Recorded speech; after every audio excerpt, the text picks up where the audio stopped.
Ahí vienen los moros. ¿Para qué? ¿Para matarnos? ¿Con qué? ¿Con un cuchillo? ¿De qué? ¿De palo? ¿Se acuerdan? Hola, hola, mi gente linda, ¿cómo está? Usted dirá, bueno, Sabdiel está loco. Bueno, sí, los que me conocen saben que es cierto, pero ¿por qué inicio hablando de eso hoy? ¿Recuerdan? Bueno, hay una expresión que dice también que si hay moros en la costa. Bueno, esto les voy a contar. El 29 de mayo se cumplieron 572 años de la caída de Constantinopla. ¿Por qué esto es importante? ¿Qué fue lo que pasó? Bueno, Constantinopla era el último vestigio del Imperio Romano. En videos anteriores he hablado acerca de eso.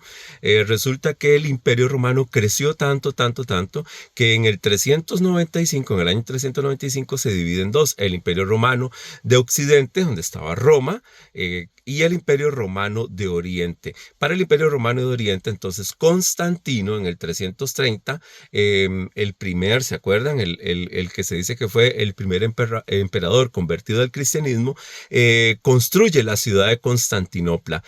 Una ciudad que obviamente al llevar el nombre de él tenía que ser una ciudad magna. Se dice que llegó a tener aproximadamente 500,000 habitantes y ahí estuvo una de las primeras universidades conocidas del mundo. El Senado se traslada a Constantinopla, lo que anteriormente era una ciudad griega llamada Bizancio.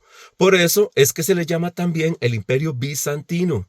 El Imperio Bizantino y el Imperio o el Imperio Romano de Oriente es exactamente lo mismo. Su capital era entonces esta ciudad de Constantinopla. Ahora, les he mencionado en videos anteriores, algunos de ustedes sabrán, en el año 476 la ciudad de Roma cae. Los tribus germánicas llegan a Roma y la saquean, algo impensable hasta el momento, y entonces Constantinopla pasa a ser lo que se llama la Nova Roma, la Nueva Roma, obviamente. Algo interesante es que Roma estaba rodeada por 7 colinas, Constantinopla también, y hay otra ciudad que está rodeada por 7 colinas, perdón, y esa ciudad es Rusia. ¿Qué tiene que ver Rusia en todo esto? Ya les cuento. Entonces, en el año 476 cae Roma y por lo tanto no hay emperador. El emperador, lo que queda del imperio está en Bizancio, en el Imperio Romano de Oriente, que habla latín, pero habla griego en ese momento. El latín se hablaba en Roma y posteriormente este imperio se mantiene por 1000 años más. En ese interín, desde el 476 hasta la fecha nefasta del 29 de mayo de 1453, es lo que se conoce como la Edad Media. La antes del 476 era la Edad Antigua y lo que se llama la Edad Media para muchos historiadores empieza con la caída de Roma en el 476 y termina la Edad Media en 1453. Algunos dicen que las edades terminan con algo positivo, no con algo negativo. Por ende, la Edad Media termina con el descubrimiento, lo que se llama descubrimiento de América, o ya ahora le han cambiado el nombre, ¿verdad? Sabemos, el encuentro de dos culturas y todo esto. Bueno, cuando Colón llega a América en 1492, algunos dicen que ahí termina realmente la Edad Media. Pero ¿qué es lo que pasa? Que el descubrimiento de América o la llegada de Colón a América es consecuencia de la caída de Constantinopla. ¿Cómo es eso? Bueno, resulta que cuando cae Constantinopla, las rutas comerciales con India, ¿se acuerdan que andaba buscando Colón? Ok, las rutas comerciales de Europa con las Indias, con Asia, con China, quedan suspendidas porque los moros, ahí vienen los moros, este grupo turco otomano, que es precisamente Mehmet II, es el emperador o el rey Mehmet II, es el que conquista Constantinopla. Dicho sea de paso, hoy día en Turquía, Mehmet es el nombre más común que hay en Turquía. Hay más de 1 millón de turcos que se llaman Mehmet y es en honor a este Mehmet II. Este imperio otomano va a durar hasta el año 1922, que es derrotado en la Segunda Guerra Mundial en 1917, y ahí es donde surge esta entidad territorial llamada Palestina, y en 1922 cae ya totalmente el imperio turco y florece o nace lo que hoy es la Turquía Turquía moderna, cae el Imperio Otomano y nace lo que hoy es la Turquía moderna. Pero bueno, lo que les estaba contando. A raíz precisamente de la caída de Constantinopla, que no solo cae Constantinopla, cae un legado, cae una época, cae una historia total, el legado de Roma. Y precisamente Europa se quedan sin rutas comerciales, de ahí que Cristóbal Colón, que muchos dicen que era un judío, Cristóbal Colón, encomendado también por los intereses comerciales de la reina Isabel, busca nuevas rutas comerciales y ahí es donde llega a las Américas o América. Entonces, la llegada de Colón a América es consecuencia de la caída del Imperio Romano de Oriente.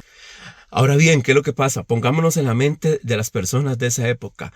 La gran Constantinopla cae. Si cae Constantinopla, la raíz, la cuna del cristianismo y el vestigio del Imperio Romano, ¿qué le espera a las demás ciudades? Surge el pánico y lo que la gente piensa en ese momento en Europa es que es el fin del cristianismo. El cristianismo se va a acabar. Es algo muy parecido a lo que pensaban los judíos del año 586 a.C. cuando son llevados cautivos a Babilonia. Vienen los moros por nosotros, vienen los turcos por nosotros, los otomanos, los musulmanes. Hoy es un tema sensible que hay mucha islamización nuevamente en Europa. Y en ese momento ese sentimiento de islamización cunde dentro de los europeos y hay toda una revolución religiosa porque la gente tiene miedo. Las iglesias se llenan, bueno, ya usted sabe lo que pasa cuando la gente normalmente sentimos temor de que viene una tragedia, todo el mundo ahora empieza a buscar nuevamente a Dios y eso fue lo que pasó en ese momento en Europa. Pero ¿por qué se habla de que es el fin de la Edad Media y el resurgimiento del Renacimiento? Más bien, termina la Edad Media, empieza el Renacimiento. Porque muchos intelectuales bizantinos, al presentir que la ciudad va a caer, huyen a Europa, Florencia, toda esta parte de la Europa occidental y huyen con los pergaminos que tenían cientos de años de estar ahí, pergaminos bíblicos y de otras áreas del conocimiento humano, y llegan a Europa con esos pergaminos que en Europa no se sabía que existían, pergaminos escritos en griego. De hecho, hoy día el 80% de la mayoría de los más de 5,000 copias antiguas que existen del Nuevo Testamento pertenecen a este tipo de manuscritos que se llaman manuscritos bizantinos. Esto genera también en las personas una inquietud por saber más, por volver a las lenguas antiguas, por saber más acerca de las lenguas originales en las que estaban escritos. Recordemos que manuscritos originales no existen, se han deteriorado con el paso del tiempo. Y ahí es donde resurge por eso se llama el Renacimiento, volver a las fuentes antiguas del saber, del conocimiento. ¿Esto en qué genera? Además de que Colón llega a América, esto tiene una gran influencia también. Una de las cosas que influye en la gran reforma protestante de 1517, porque estos manuscritos sirven como base para las futuras traducciones que se hacen de la Biblia a los lenguajes nativos, a los lenguajes vernáculos. Recordemos que era prohibido por la iglesia en ese momento hacer traducciones y se empiezan a hacer precisamente por la llegada de estos miles de manuscritos a Europa occidental. Y ya para terminar, algo muy importante. El emperador de ese momento era Constantino XI, paleontólogo, paleontólogo. Paleólogo, si es que se me enreda, usted comprenderá.